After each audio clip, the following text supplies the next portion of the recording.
Bienvenidas y bienvenidos a todos, todas.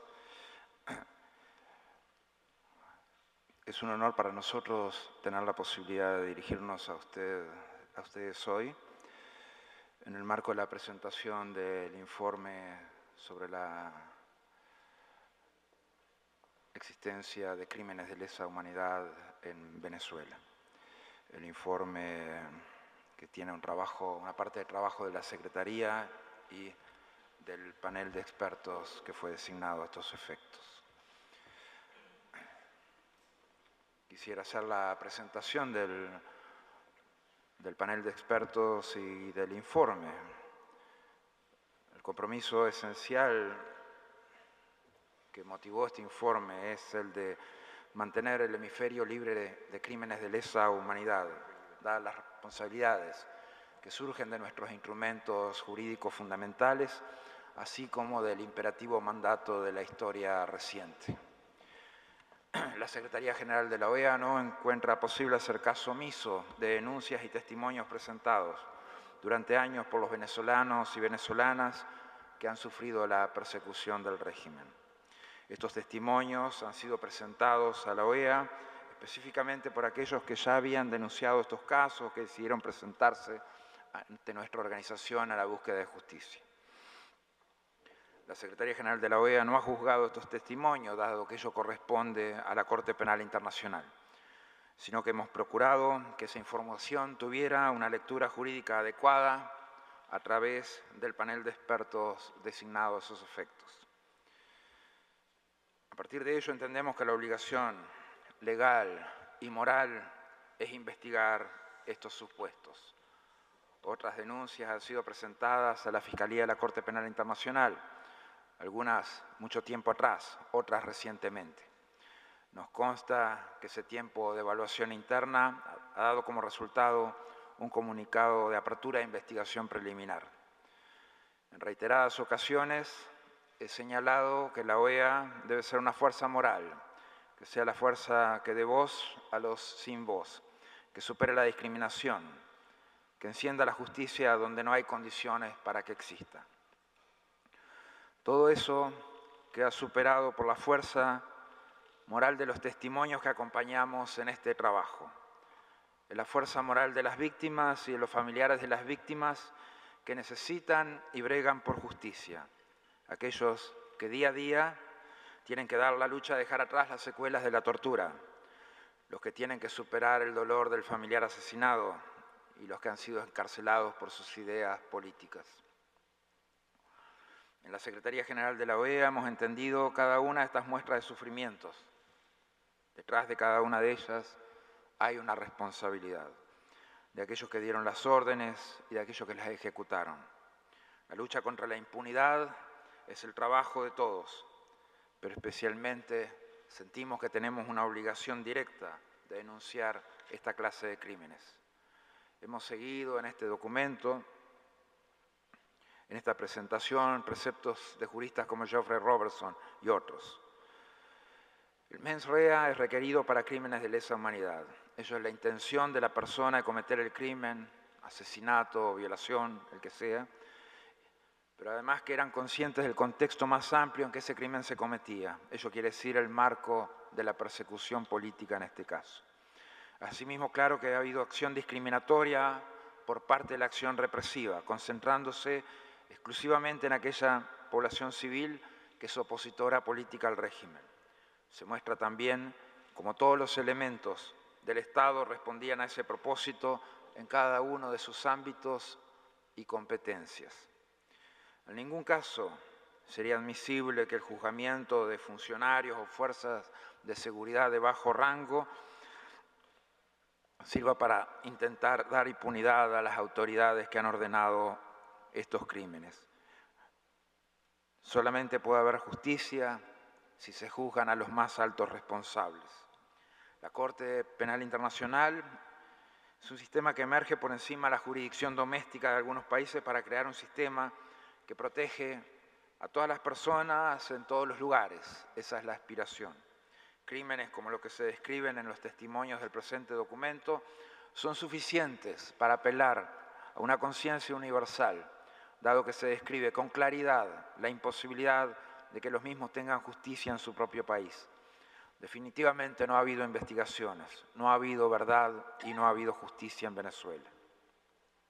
El Estado, completamente involucrado, ha tenido en el Poder Judicial un instrumento de represión y de impunidad.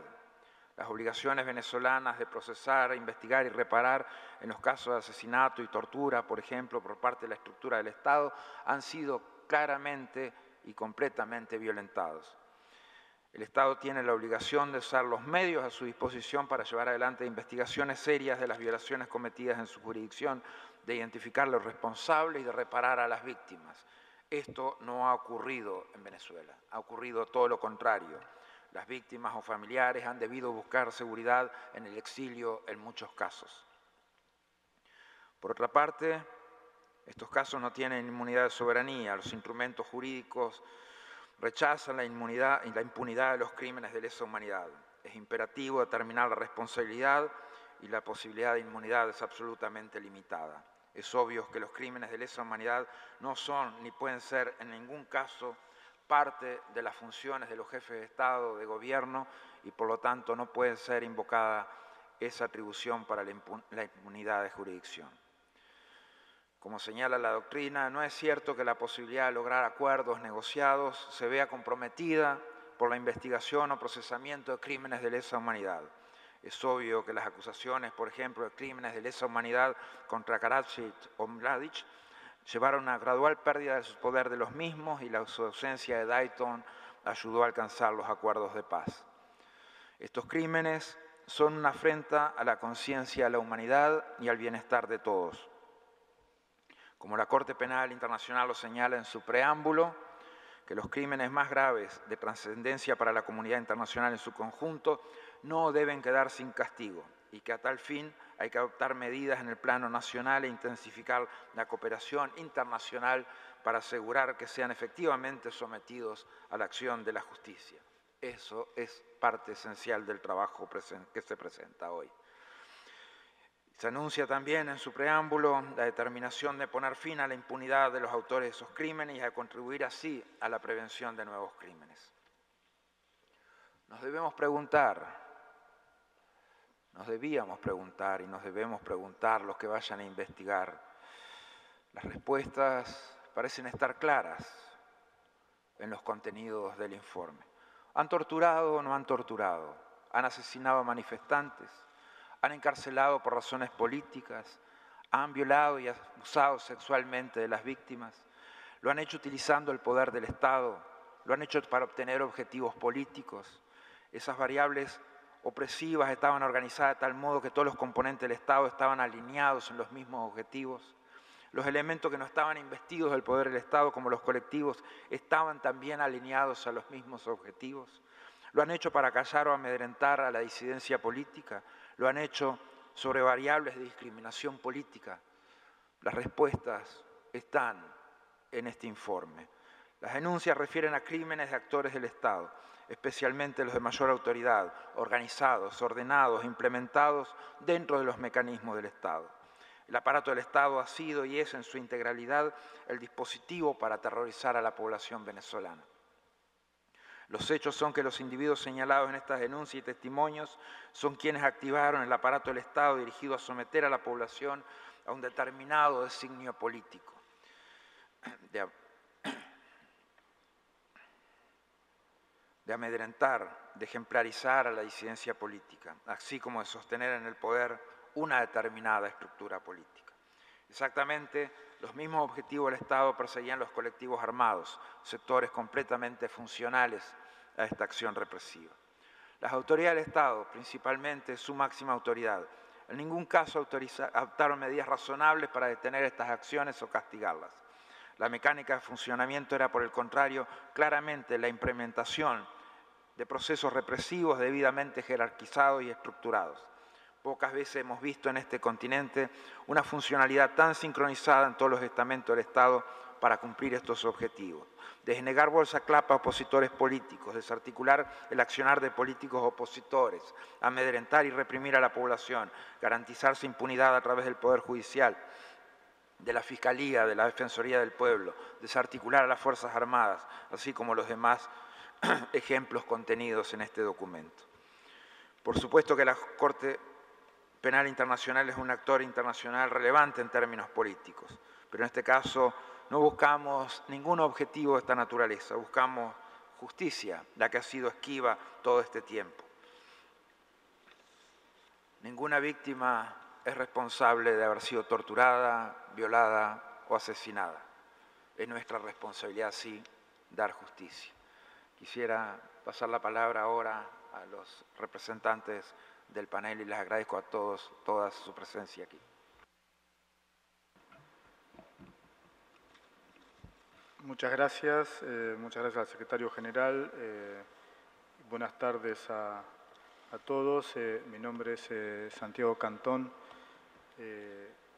ex secretario ejecutivo de la Comisión Interamericana de Derechos Humanos, y como integrante del panel me acompañan a mi derecha Manuel Ventura Robles, ex juez de la Corte Interamericana de Derechos Humanos, y el doctor Irwin Cutler, ex ministro de Justicia de Canadá, y los tres continuamos al día de hoy trabajando como activistas en distintas áreas en materias relacionadas con los derechos humanos.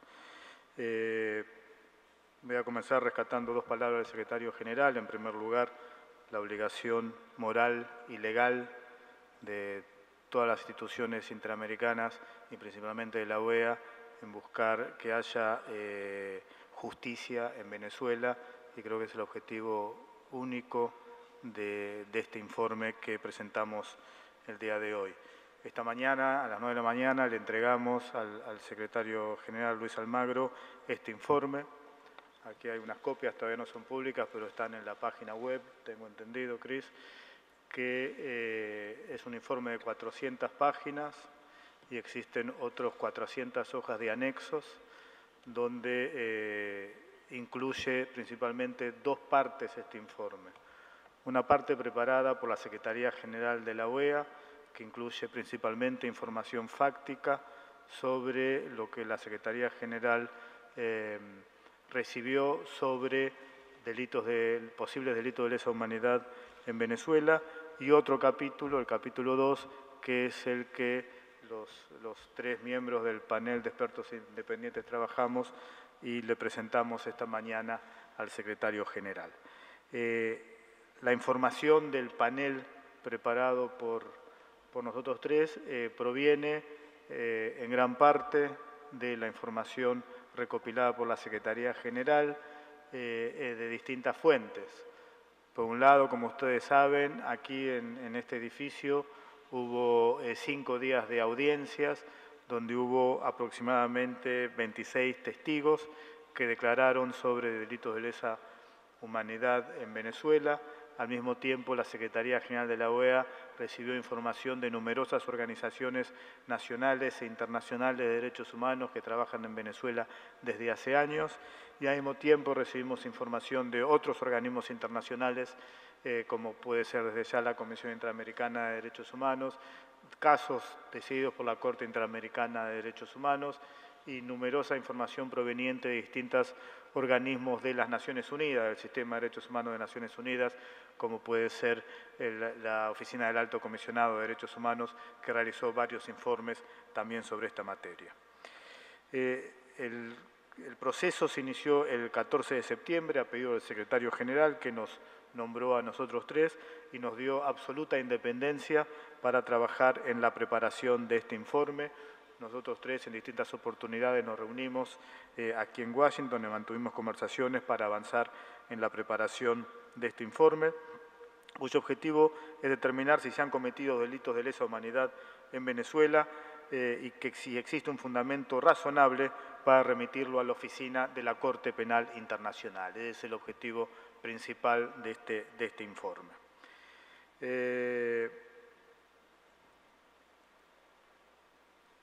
Aquí debo decir un poquito en base a mi experiencia, trabajando en el Sistema Interamericano de Derechos Humanos y también desde la sociedad civil, y habiendo participado de una forma u otra en varios de los informes que con anticipación se han realizado en relación con Venezuela, decir que considero realmente que este informe, no me refiero a la parte que corresponde a lo que escribimos nosotros tres, sino también a la parte que realizó la Secretaría General, es al día de la fecha, por lejos, el informe más completo que hay sobre la realidad de violaciones a los derechos humanos y delitos de lesa humanidad que se están cometiendo en Venezuela. Y nuevamente lo digo con base en mi experiencia personal y no tengo absolutamente ninguna duda con respecto a esa declaración.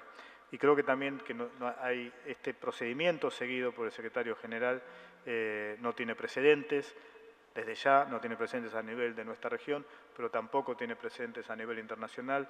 La posibilidad de que un organismo regional como es la OEA prepare un informe de manera independiente y para que ese informe permita que se investiguen delitos de lesa humanidad en Venezuela. Y acá aclarar que esto en parte se realizó gracias a un convenio firmado en el año 2011 entre la Comisión Interamericana de Derechos Humanos y la Fiscalía de la Corte Penal Internacional para que existiera una colaboración entre ambas instituciones que permitiera enriquecer el trabajo de ambos organismos. Y como producto de eso se ha logrado avanzar en este informe que presentamos hoy en día.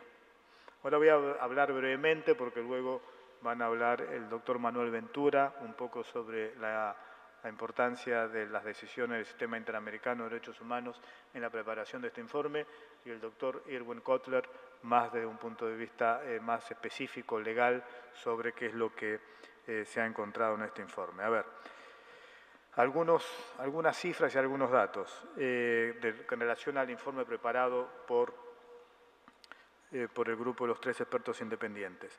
En primer lugar, se identificaron por lo menos, y esto lo resalto porque todos los que trabajamos en derechos humanos sabemos claramente que la información que uno logra conseguir es siempre mucho menor a la realidad, y eso se ha comprobado a lo largo de la historia de América Latina en todos los países de la región. Este panel tomó conocimiento de por lo menos 131 víctimas de ejecuciones extrajudiciales perpetradas por las fuerzas de seguridad del Estado y o los denominados colectivos. En Venezuela, colectivos son un grupo de ciudadanos que de manera coordinada con las fuerzas de seguridad del Estado han reprimido en numerosas de las manifestaciones. Así que se han determinado por lo menos 131 ejecuciones extrajudiciales, claramente determinadas como ejecuciones extrajudiciales por la forma en que éstas ocurrieron. En los casos de asesinatos, le llamó mucho la atención a este panel también la existencia de por lo menos 8.000 casos de homicidios que han ocurrido durante este periodo de tiempo en Venezuela. De estos 8.000 casos, el panel consideró que posiblemente muchos de ellos también se traten de ejecuciones extrajudiciales, una gran mayoría de ejecuciones extrajudiciales, y teniendo el contexto en el que el panel estudió la realidad de Venezuela, nos parecía necesario enviarlo también para que también lo tuviera en cuenta la Corte Penal Internacional, porque pueden ser casos donde se está hablando de un control social por parte de las autoridades y que forma parte de un plan sistemático por parte del gobierno. Recibimos mínimamente, y esto tenemos entendido que ha aumentado seriamente en los últimos meses, como mínimo recibimos otros 289 casos de tortura. Y ahí recibimos tanto por parte de las declaraciones como la información que nosotros pudimos conseguir a lo largo de estos meses. Realmente la situación en cuanto a tortura es grave, con participación directa del ejército y claramente con una coordinación entre el ejército y las autoridades políticas del país.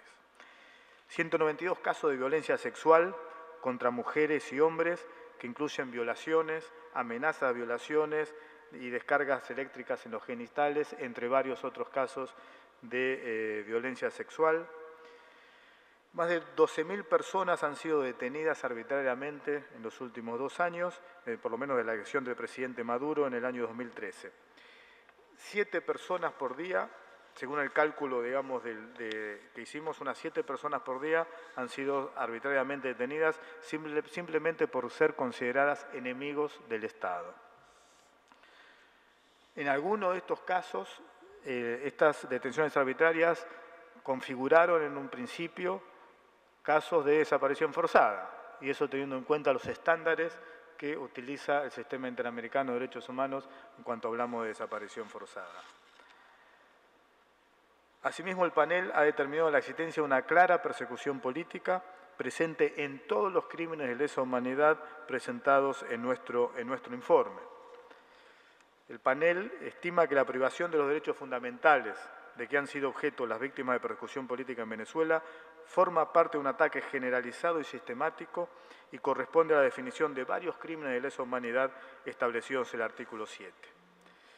Asimismo, el panel evaluó la información presentada respecto de la grave crisis humanitaria y estima que la utilización de la crisis humanitaria como instrumento de política para presionar claramente a un segmento de la población que está en oposición y que es considerado opositor al régimen, así como la negación de la crisis por parte del gobierno y su negativa a aceptar asistencia humanitaria, constituyen múltiples violaciones de derechos fundamentales. Como ustedes saben, el sistema de justicia internacional, ya sea el de la Corte Penal Internacional o el del Sistema Interamericano de Derechos Humanos, es complementario. Y para que un organismo internacional como es la Corte Penal Internacional pueda tener jurisdicción sobre este tipo de casos, se debe asegurar de que no existan procesos judiciales internos, de alguna manera que estén avanzando o que pueda haber procesos judiciales internos. En ese sentido, el panel analizó justamente si existen o no procesos judiciales que puedan resolver de manera rápida las violaciones planteadas. Y las pruebas examinadas en este informe demuestran que la agresión al Estado de Derecho en Venezuela, que incluye ataques generalizados y sistemáticos y la persecución del Poder Judicial y el sistema de administración de justicia, ha puesto fin a la independencia del Poder Judicial y a la posibilidad de investigar los crímenes de lesa humanidad expuestos en este informe. En conclusión, este panel, habiendo recibido y evaluado un volumen muy considerable de información de diferentes fuentes, el panel estima que existe fundamento razonable que permite afirmar que en Venezuela se han cometido crímenes de lesa humanidad de conformidad con lo que establece el artículo 7 del Estatuto de Roma. El panel recomienda al secretario general de la OEA que remita este informe y la evidencia recopilada por la Secretaría General a la Oficina de la Fiscal de la Corte Penal Internacional para su investigación. Asimismo, el panel recomienda que el secretario general de la OEA invite a los Estados partes del Estatuto de Roma a que soliciten la apertura de una investigación sobre los crímenes de lesa humanidad expuestos en este informe. Como ustedes sabrán, por lo menos algunos de ustedes que están en esta sala, que conocen el sistema de derechos humanos, el sistema interamericano y otros sistemas regionales buscan responsabilidad estatal. La Corte Penal Internacional, por el contrario, determina responsabilidad individual. En ese sentido, este panel hace mención en el informe a varias personas del gobierno, comenzando por el presidente Maduro y varios funcionarios de su gabinete y de la Fuerza de Seguridad que están claramente identificadas en el informe, reitero, porque serían eventualmente las personas que podrían ser consideradas responsables de los delitos de lesa humanidad. Con eso le paso la palabra al doctor Manuel Ventura. Muchas gracias al doctor Santiago Cantón y buenas tardes a todos. Yo quería referirme a un punto medular que complementa lo dicho por el doctor Santiago Cantón y que sirve de avance a lo que va a ser expuesto después por el doctor Irving Cotler. Me ha tocado estar 37 años en la Corte Interamericana de Derechos Humanos estableciendo la responsabilidad internacional de los Estados. Pero me siento muy honrado de haber sido designado por el secretario general de la OEA para participar en un foro independiente que va a remitir sus conclusiones a la Corte Penal Internacional, donde, como dijo el doctor Santiago Cantón, lo que va a tratar de establecerse es la responsabilidad individual de personas. Es un paso adelante muy grande para terminar con la impunidad.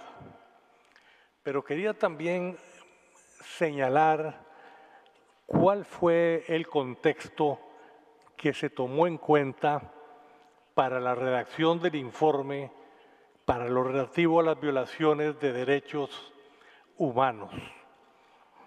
Ese contexto es el contexto del Sistema Interamericano de Derechos Humanos. Son todos esa doctrina y esas resoluciones que con los años ha establecido la Comisión Interamericana de Derechos Humanos y la jurisprudencia, naturalmente, de la Corte Interamericana de Derechos Humanos. Así que cuando este grupo de expertos ha estado trabajando en ejemplos de asesinatos, de encarcelación, de tortura, de violación y otras formas de violencia sexual, persecución, desaparición forzada, se hizo tomando en cuenta todos esos precedentes que de alguna manera fueron analizados y resueltos por el Consejo, por el Sistema Interamericano.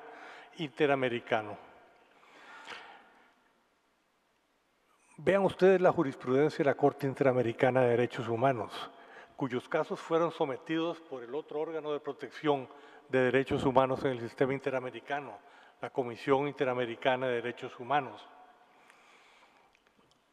Yo les quiero confesar una cosa al referirme a uno de ellos, la tortura.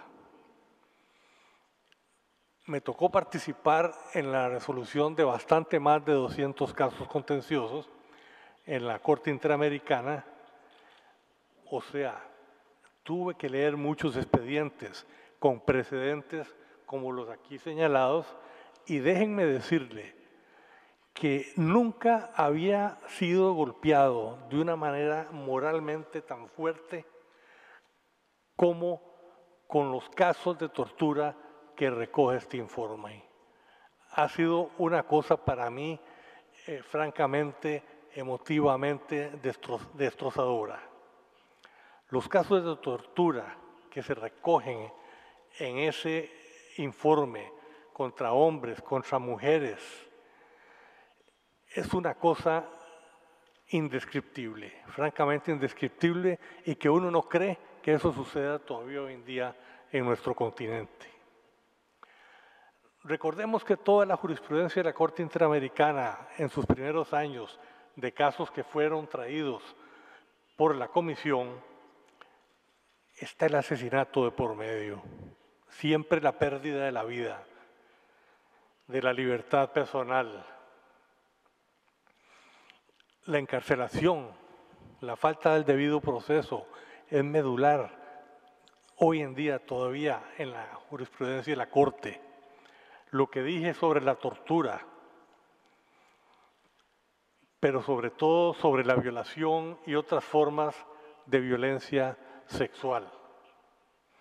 La persecución por motivos políticos tiene que ser algo terrible, tremendo, sentir al Estado encima de uno, agobiándolo, ahogándolo, negándole alimentos, negándole el debido proceso. Y esa es la fundamentación de lo que se recoge en ese informe. Pero también tiene varios casos de un tema que ha sido medular e históricamente un precedente en el Sistema Interamericano de Derechos Humanos, la decisión forzada de personas. Todos en el mundo, el primer tribunal que resolvió un caso de desaparición forzada de personas fue la Corte Interamericana de Derechos Humanos. ¿Y quién sometió este caso? 3 casos. La Comisión Interamericana de Derechos Humanos. La jurisprudencia de la Corte en este campo ha sido medular para las conclusiones de este informe. Creo que con esto tienen ustedes un vistazo general del aporte del Sistema Interamericano a este informe y para más adelante, si lo consideran necesario, quedo a su disposición para contestar las preguntas que tengan conveniente. Muchas gracias, Manuel. Le paso la palabra al doctor Irwin Cotler.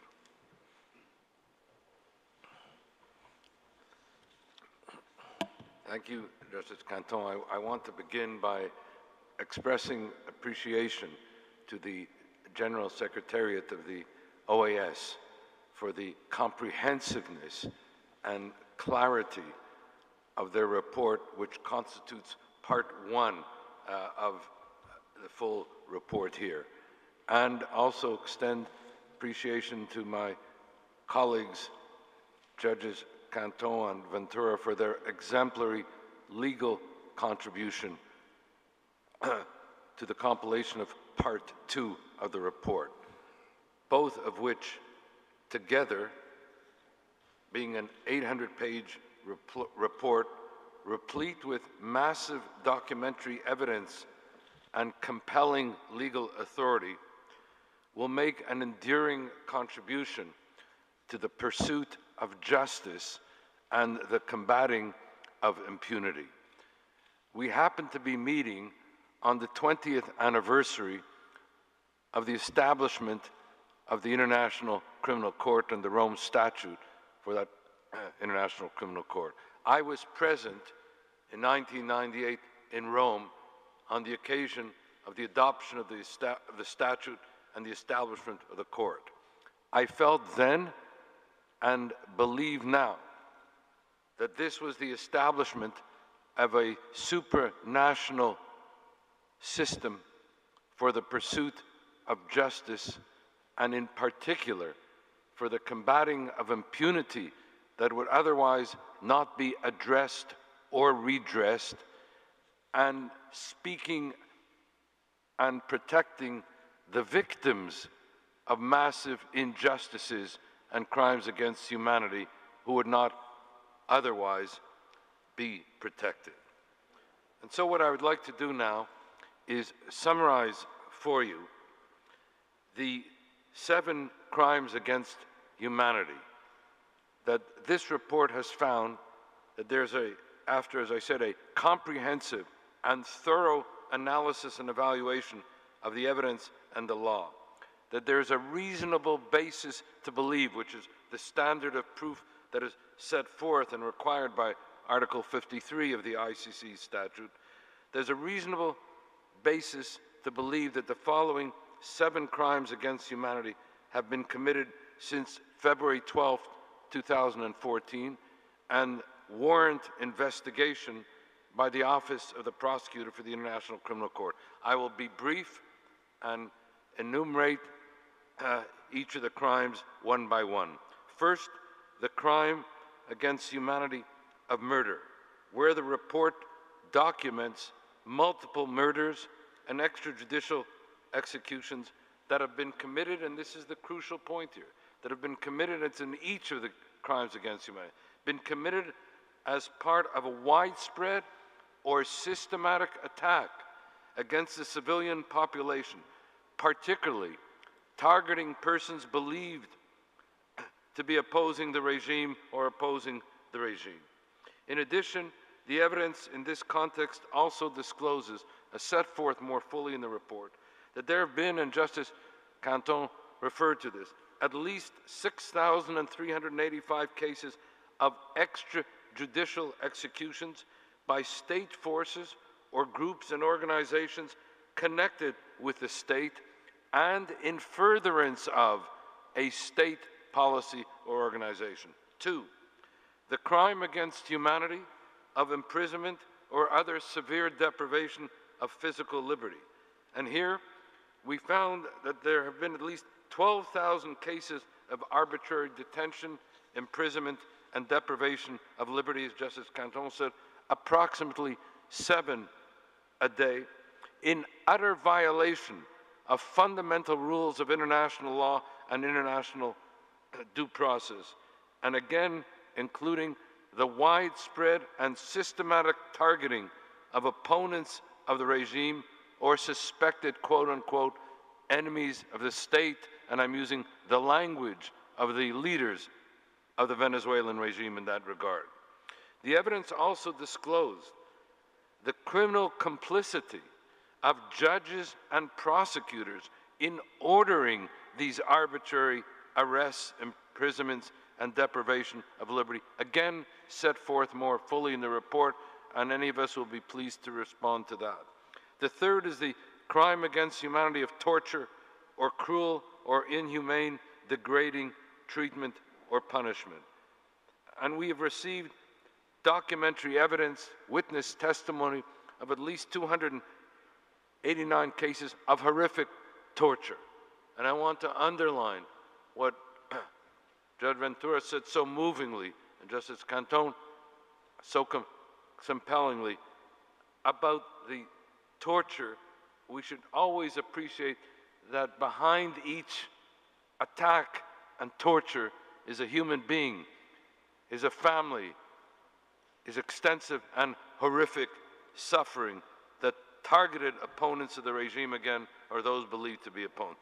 The fourth is the crime against humanity of rape and other forms of sexual violence, again, extensive violation of sexual violence and rape against women and even also against men, which included as well the crime of torture as part of this pattern of sexual violence and rape against persons under state custody at the time.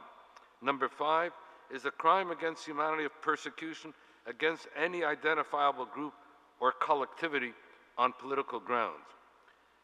Again, we determined that the scale of political prosecutions has increased dramatically over the years from February 2014 to the present time, where the crime of persecution on political grounds is present in all the crimes against humanity that we have enunciated thus far, be it torture, rape, murder, extrajudicial executions, and the like.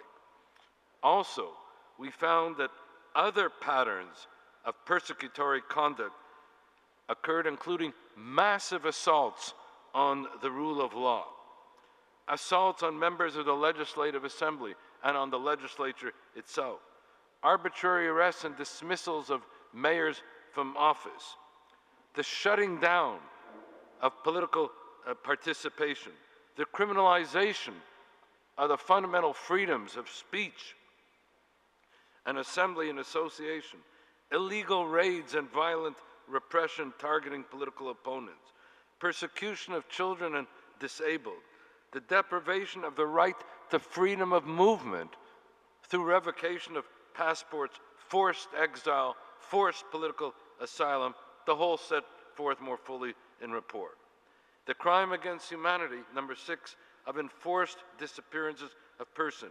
Here too, you can find reference in our report to a series of enforced disappearances of political opponents or persons believed to be political opponents. And finally, and this bears particular mention, and I believe we have unmasked and exposed here a particular horrific crime against humanity. I'm referring to the state-orchestrated and state-sanctioned humanitarian crisis that has intentionally caused great suffering and serious injury or to body or mental or physical health, where the government itself is responsible for the worst ever humanitarian crisis in the region, as set forth fully in our report, which has involved and remember the human beings behind the statistics that I'm going to give you, a dramatic increase in hundreds of thousands of preventable diseases and deaths, including malaria, diphtheria, measles, cancer, and tuberculosis, diseases that were unheard of before this humanitarian crisis, and dramatic increases in child mortality and maternal mortality of 30% and 60% respectively in 1 year alone, and dramatic food shortages and starvation, again on discriminatory and persecutory grounds, which has been characterized as quote-unquote food apartheid. In short, and again as said more fully in the report, the government is responsible for the crime of humanity of inhumane acts involving the weaponization of health and food on political grounds, with untold and horrific incidences of human suffering, death, and devastation, compounded by the government's denial that there even exists a humanitarian crisis, and the government's refusal of any humanitarian assistance to alleviate this great human suffering and humanitarian crisis. All of this involving multiple violations of the fundamental rights that we each have: the rights to life, the right to health, the right to bodily and physical integrity, the right to human dignity, the right to be protected against all these forms of persecution and crimes against humanity. And so, we close with our recommendation that this report and our findings and evidence be referred to the Office of the Special Prosecutor for investigation, and that state parties to the International Criminal Court be invited to join in this referral to the Office of the Prosecutor. And as the Secretary General said in his opening remarks, as Justices Canton and Ventura emphasized as well, and with this I close, we need always to appreciate that behind the documentary evidence, behind the witness testimony, behind the legal authorities, are individual human beings with names, with families, with identities, victims of appalling human suffering that has taken place in a culture of pervasive impunity. And that is why this report is designed to combat this culture of impunity and to bring justice to the victims and to humanity, relief, and justice to humanity as a whole. Thank you. Muchas gracias, doctor Cutler. No sé si hay algunas preguntas.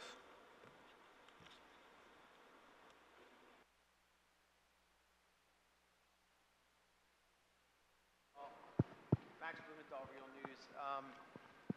Max Blumenthal. My question is, I was told that independent experts would be at this panel. Mr. Kotler has been a lawyer for the right-wing coup leader Leopoldo Lopez, and he's also spent his career defending Israeli human rights crimes. He recently defended the shooting and killing of 62 protesters in the Gaza Strip, along with the shooting of thousands more. I heard the Secretary General refer to the OAS as a moral force. How can it claim to be a moral force, and how can this report not be considered compromised, considering the involvement of someone like Mr. Kotler, who defends human rights crimes by a U.S. ally while condemning them against a country where the U.S. is openly seeking regime change? And I also would ask about the independence of Mr. Canton. You've been affiliated with the National Democratic Institute, which is connected to the National Endowment for Democracy, which pays opposition groups in Venezuela and cheered on the 2002 coup against Hugo Chavez. So can you please address your own independence? And Mr. Kotler, why did you support the shooting and killing of protesters in the Gaza Strip while condemning those in Venezuela?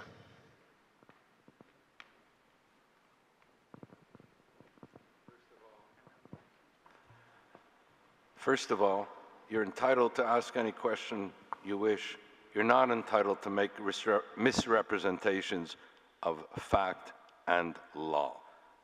I will allow the report to stand on its own with respect to the independent witness testimony of the victims, many of whom appeared before us here in public hearings. I'll allow the international legal authorities in reference to that documentary evidence and witness testimony to stand for itself. And one corrective, I did not support massive killings with respect to Palestinians. That's not what, I didn't interrupt you. And that has nothing to do with this report. So as a matter of fact, you are wrong, and as a matter of law, you are engaged in misrepresentations. Just briefly, I did work for the National Democratic Institute, and I'm proud of that, and I worked with NDI until 1998. What happened afterwards, I have no idea, and if they are working with the opposition now, that's okay with me, I have no problem with that. ¿Alguna otra pregunta?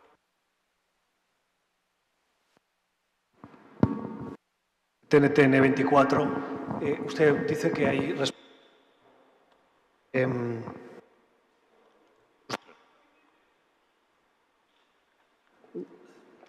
Gustavo Alegrete, NTN 24. Habla el informe, y usted lo ha explicado, señor Cantón, al principio, que hay responsabilidad individual del presidente Maduro, de miembros de su gabinete y de las fuerzas de... ¿Podría ser más específico en la relación de los miembros y, particularmente, del presidente Maduro, qué tipo de responsabilidad individual?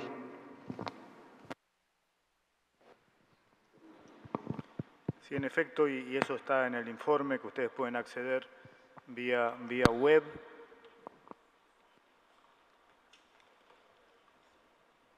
Espera un segundo que están corrigiendo.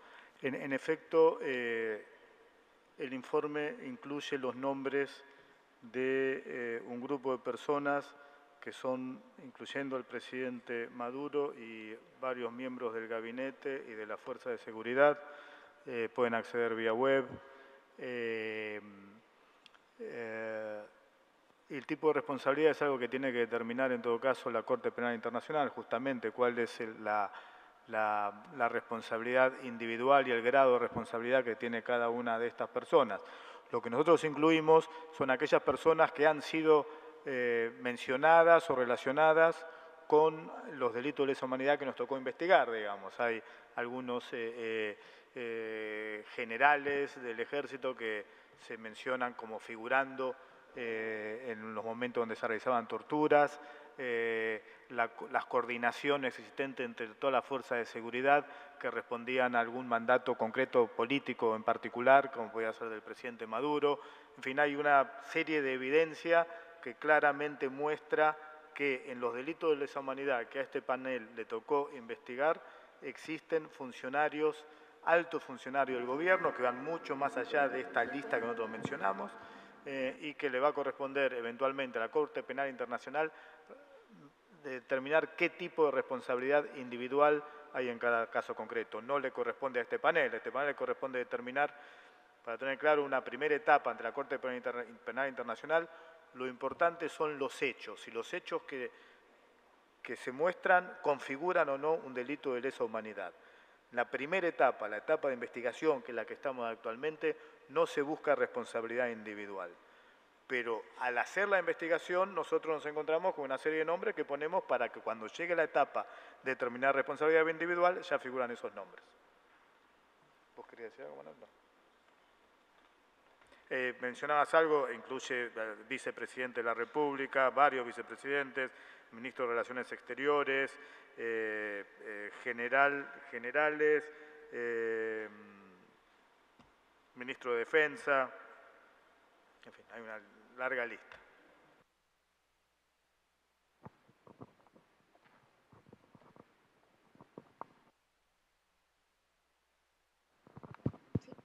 Gracias. Buenas tardes.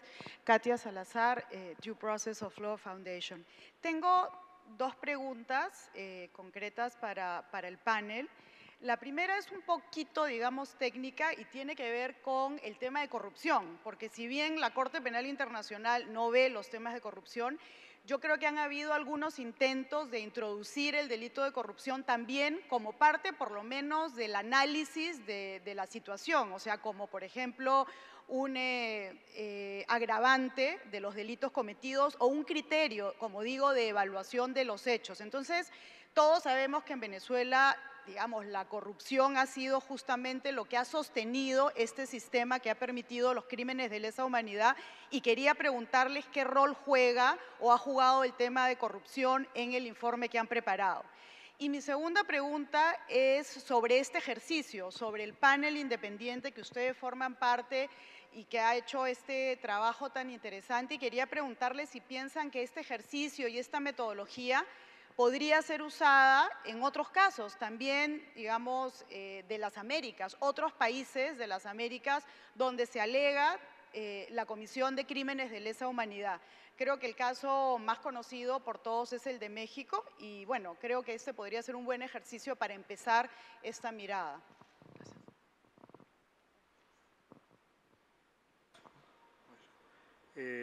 Con respecto al tema de corrupción, y le doy la palabra a mis colegas, A ver, este panel, en primer lugar, no tiene una facultad o un mandato de investigación en el terreno, porque no, como bien saben, lamentablemente el gobierno de Venezuela desde hace muchos años no permite que haya algún tipo de presencia de supervisión internacional por parte de los organismos. Por ejemplo, la Comisión Interamericana de Derechos Humanos no puede visitar Venezuela desde hace bastante tiempo. Por tanto, no, era imposible hacer una investigación en el terreno. Y al mismo tiempo, considerando la celeridad con que era importante trabajar este tema debido al agravamiento de la situación de derechos humanos, delito de lesa humanidad en Venezuela, nos concentramos en aquellos hechos donde claramente determinamos una evidente violación del delito de lesa humanidad. No escapó el tema corrupción nuestras discusiones. Era uno de los temas que estaban presentes y que se hablaron bastante, a ver de qué manera podían formar parte o no de este documento, pero se optó finalmente por ser específicos y concretos en aquellos delitos de lesa humanidad que son más que evidentes debido a la información que nosotros recibimos. Con respecto a la segunda pregunta, realmente escapa a este panel. A nosotros se nos dio un mandato muy claro y muy específico. Creo que es un procedimiento realmente excelente, extraordinario, que ha hecho la Secretaría General de buscar mecanismos independientes que ayudan y asesoran a todo el trabajo que hace la Secretaría General de la OEA. Y también decir algo fundamental que mencioné en mi presentación, que es el de la complementariedad, algo que realmente llamó poderosamente la atención a todo el panel, es la enorme ausencia de Estado de Derecho y de justicia en Venezuela. Enorme, enorme. O sea, no existe ningún tipo de... O sea, los mismos fiscales de algunos casos muy relevantes para la opinión pública declararon ante este panel que ellos eran presionados por parte del gobierno y hay personas presas por las presiones que ellos mismos reconocen hoy en día. La evidencia de falta de justicia es muy abundante y creo que es el factor principal a tener en cuenta en el caso de Venezuela. I just will follow up what Justice Canton has said, that there would be a form of corruption in the massive assault on the rule of law, in which, in witness testimony that we heard here, judges described how they were ordered by authorities to falsely issue an arrest warrant against someone, or prosecutors testified how they were ordered to develop trumped-up evidence, or victims testified how they had attempts to coerce false confessions from them. These things are set forth in the report. I would say that is a form of corruption of the rule of law. Gracias. Buenas tardes. Sara Barderas, de la agencia DPA. Quería preguntarles, ¿ustedes recomiendan en su informe al secretario general que invite a los países de la OEA que son parte del Estatuto de Roma a denunciar al gobierno de Maduro ante la Haya? Creo recordar que el señor Luque, candidato a la presidencia de Colombia, dijo en Washington que él llevaría, que fue uno de los legisladores que acudieron ya en su día a la Haya, dijo que como presidente denunciaría al gobierno de Maduro ante la Haya. ¿Tienen ustedes idea o han sabido de algún otro país, les han dejado saber que ellos, quién estaría también dispuesto a acudir allí? ¿Si hay algún otro país? No sé, se me ocurre Brasil, por ejemplo, o, no sé. Y también, si esto no llega al Tribunal de la Haya, porque no hay ningún país, ningún Estado que decide acudir, ¿en qué quedaría su informe? Gracias. Creo que es tanto cualquiera, nosotros tres panelistas, más allá del rol que le corresponde a la Secretaría General de la OEA, a nosotros tres, por lo menos en mi caso, y si en alguno de los otros dos, se nos ha consultado por distintos gobiernos sobre este procedimiento que estamos siguiendo y expresaron algunos gobiernos interés en esta situación y en la posibilidad de eventualmente enviar un caso o someterlo también ante la Corte Penal Internacional. Ahora, creo que todo eso es muy prematuro con cualquier gobierno responsable de decidirlo o hablarlo antes de que conozcan el informe. Entonces creo que recién a partir del día de la fecha, donde van a tener conocimiento más acabado del informe, los países interesados pueden tomar una decisión más responsable de si van a someterlo o no ante la Corte, y creo que es la importancia de esta presentación precisamente de que los Estados tengan en cuenta eso. Y en segundo lugar, es evidente que tiene una fuerza política enorme que los Estados acompañen a este documento, pero no es menor la fuerza que tiene un documento presentado por la Secretaría General de la OEA, la organización regional principal y la más antigua en el mundo entero.